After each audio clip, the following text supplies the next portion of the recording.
I said, have you got your will? She said, no. She is an attorney and he's an attorney for one of the internationally biggest corporations, and they don't have a will. He's always said, I'm going to get it done, I'm going to... Friends, it's important to have a will.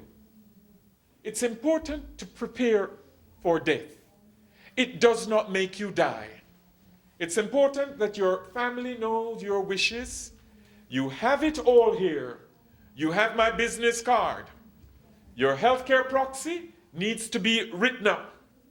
And I'm asking you to make sure that what you have heard this evening does not fall on deaf ears. It is also your responsibility to make sure that your children begin to prepare their wills. It is not too early to plan, to prepare. It's not too early. And remember, ignorance does not help anybody. Ignorance does not help anybody. But before you die, you need to live. And how you live is by practicing more healthful living. Every can of soda contains 17 teaspoons of sugar. Sugar and diabetes is a big killer. The wonderful thing is that diabetes is reversible. Diabetes is one of our worst diseases because when you get diabetes, it could lead to any other thing. It could lead to blindness, it could lead to amputation, it could lead to all sorts of disease. But it can be reversed. This evening, you are more educated, you are more informed, you have a chance to make some choices and some decisions. It is my hope that what I have shared with you, although it is just introductory, it is enough for you to begin by getting in your cell phone what? ICE. In case of an emergency, contact my wife, my husband. But please, please, do not let go of forgiveness while we are young and alive. Forgive. Some years ago, I had a case of a patient who was dying, and there were 2 wives at the bedside. 2 wives at the bedside.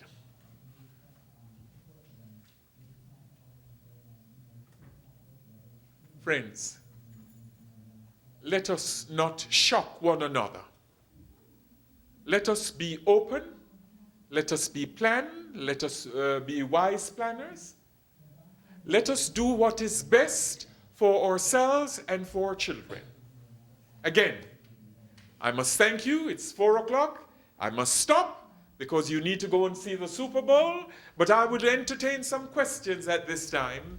And if there is any question I do not have the answer for, I will tell you that I will be able to look it up and give you further information. Are there any questions or any comments? Any suggestions?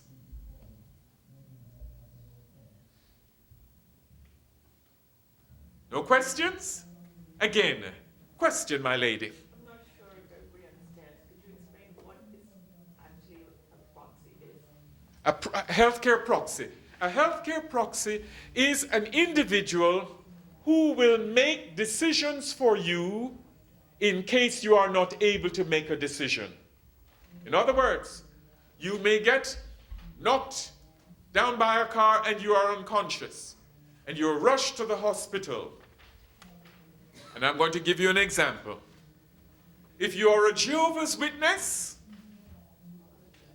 what do we know? No blood. If you are a Muslim,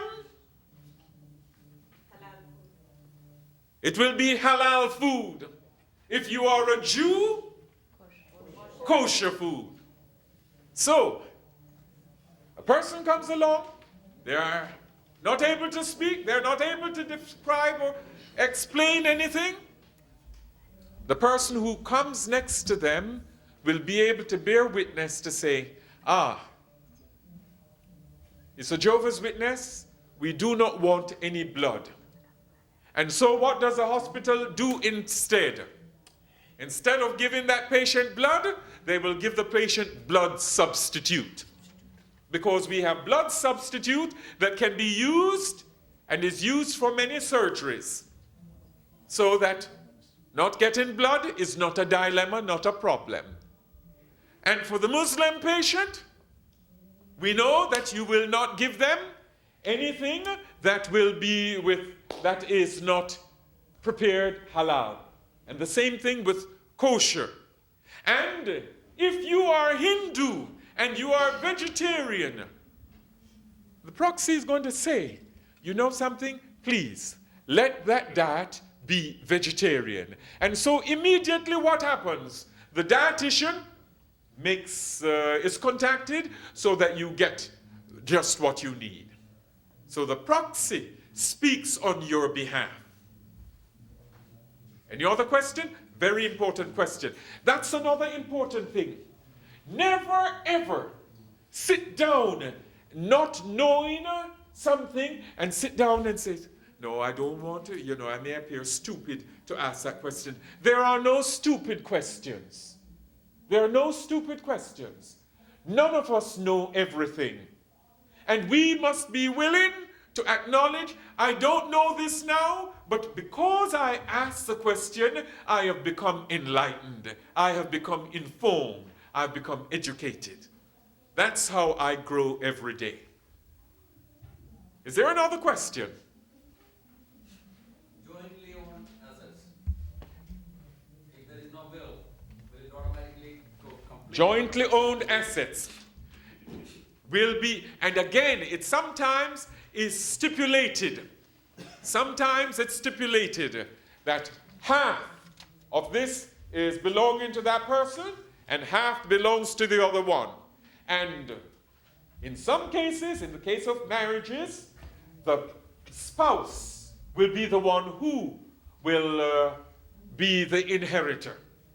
Unless it has been stipulated that this half belongs to that one, because one person could say, well, my half will go to that person, and the other half will go to another one. I can give it to a child, or I can give it to an in-law, and so forth.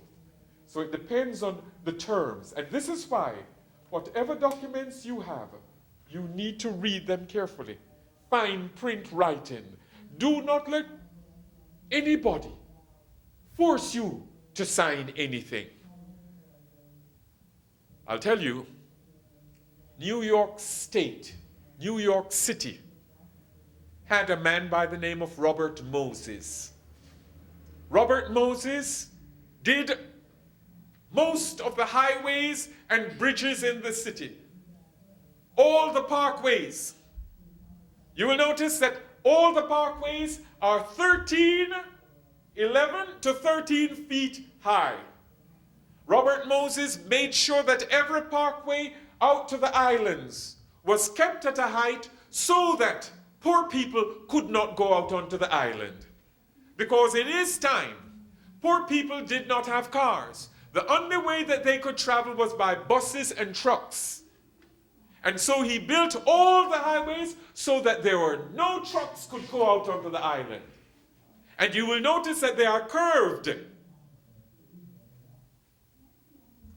You see, he had an impact on the society in a way that nobody else had. But guess how he got the impact? He was never ever elected to office.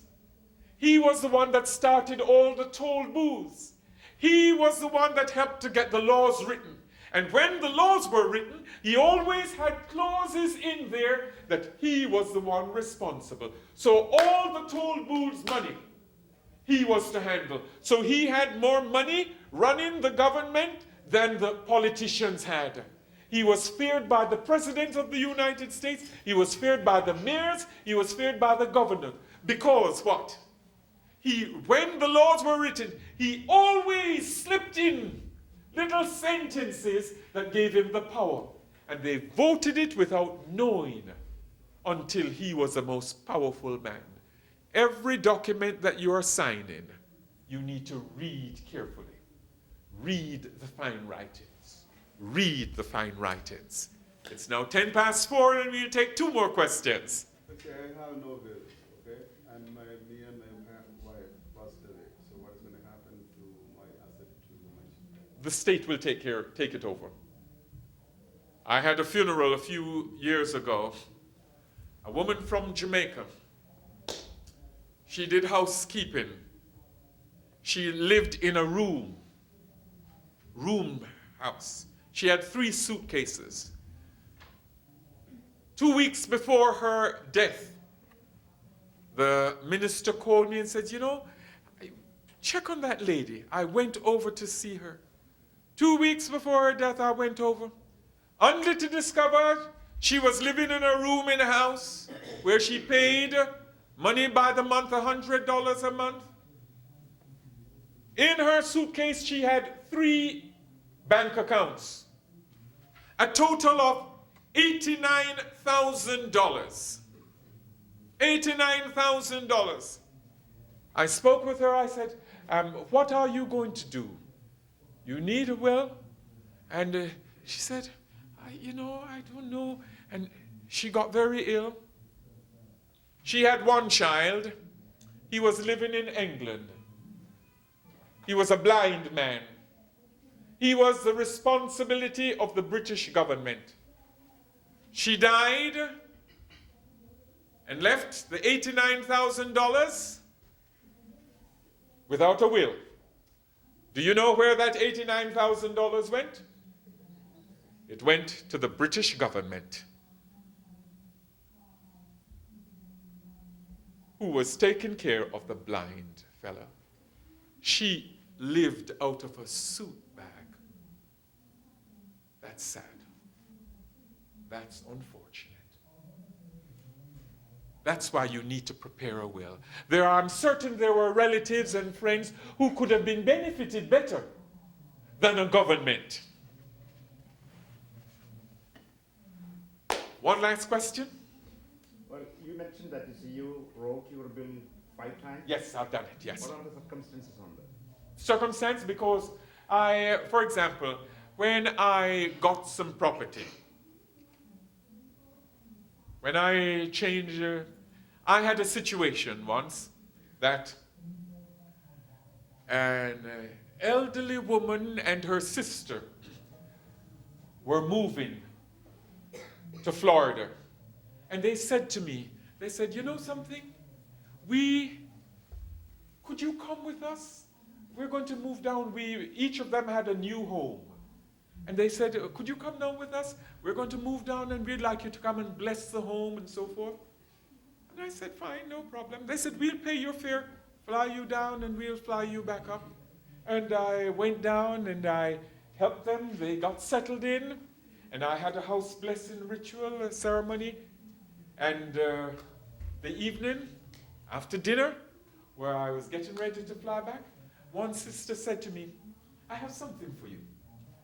And I said, okay. And she came out, and what she gave me was the title to a property in Florida. A vacant lot in Florida. That happened. People get lots of things. Yes. I added that to the will. And so that will be my daughter. Will have that as for her and her husband and her children. So you change it. And the last will is what takes precedence. Do not leave these things until a time where somebody comes to coerce you, to force you to write anything. And I encourage you, family is such an important thing. I'm fortunate that I have a wife and 2 children that we talk. So everybody knows what's going on. So there is no underhand operation, so that nobody has to worry what's going to be done how. So it's important to plan. The last question, and then we will call it a day. You actually did mention if both the parents passed away, Yes. all the properties, everything goes to the state. However, if they have legal children, or if they have children, it will actually goes to them, right? It will take some time, It but will- it will still goes to them. It depends on how the thing is no stipulated. There is no will. There's no will. There is The no will. children can.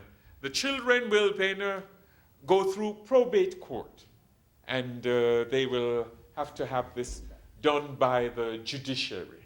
Yes. But then again, It's a long process. it's a long process, and it's a fighting process. And guess what? Then lots of taxes. Inheritance taxes and all these things. If you got proper advice, there are ways to circumvent many things. Remember this. The American government makes laws that we need to take advantage of. For example, if you do not transfer your properties, you will not get certain things. The intelligent, educated, and informed transfers the property, they still own it. But they get all the benefits. They get all the benefits. Be informed, be educated, and act while you can act. And remember that laws change. And that's why we need to keep informed. Get your children to become attorneys also. Get your children to remember they need to serve their community, they need to serve their people, as well as serve the larger society. Again, it was my pleasure to be here with you this afternoon. Thank you very much, and I hope it was a benefit.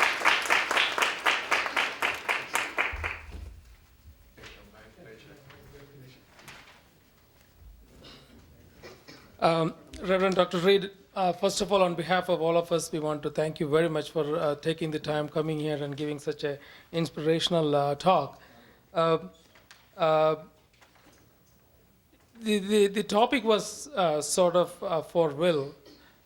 People got the impression, but actually the way you presented it was more about living, and which will is a part of good living. And so when the way you presented it, that writing a will and preparing for a will is a part of good living. And that's such a nice way of thinking about it and seeing, the real essence of it. So a lot of time we do things and then we think we are doing a great job, but leave people, our loved ones, behind with no plan. And the way you presented it is fabulous. Of course, along the way you gave us some tip also. Some of them not that great. It's hard for me to think that even at 2 a.m. I should be washing dishes. I'm glad my wife is not here, but but I'm pretty sure she will hear it. Here, and the other thing you mentioned, the way you talked about your wife, 20 years younger, she looks younger. A lot of ladies here they actually look 20 years younger. But sometimes their husband has to think that they should think like 20 years younger. Sometimes we don't, and that's a great inspiration you gave us to think that way. When, the way the examples you gave, your daughter, your wife walking with your daughter, and you looked at her and said, she's ready to get married again. That's a great line, and that's part of the good living that you told us. And I think, we got the message, I believe we got the message that writing the will and preparing is very important, but equally important is a good living. And there are a lot of things that we need to do. And you gave us some examples, and there are a lot of other things we can do. And it seems it fits right in. Today we just got a gym also rented, so that's part of good living, I guess. So once again, thank you so much for all the good words and the insights you gave us. I think as a community, we'll have to start thinking, what are the different possibilities? Like you mentioned, will is just a part of it. Trusts are there. Limited liability corporations are there. When you secure assets so that Medicare and Medicaid access to that, even in some instances, college grants, financial aids, the parents' financial structure plays a part. So these things we don't have to necessarily think about in terms of wills and passing on the assets, but also financially and intelligently planning so that everybody can, like the best term that you used was to use the benefits that the states and the government is making it available for us. Sometimes because of our lack of knowledge and the failure on our part to plan properly, we miss out on a lot of these benefits. So once again, on behalf of all of us, we thank you so much, and hopefully this is the first step for us to start preparing ourselves in the right direction. Thank you so much.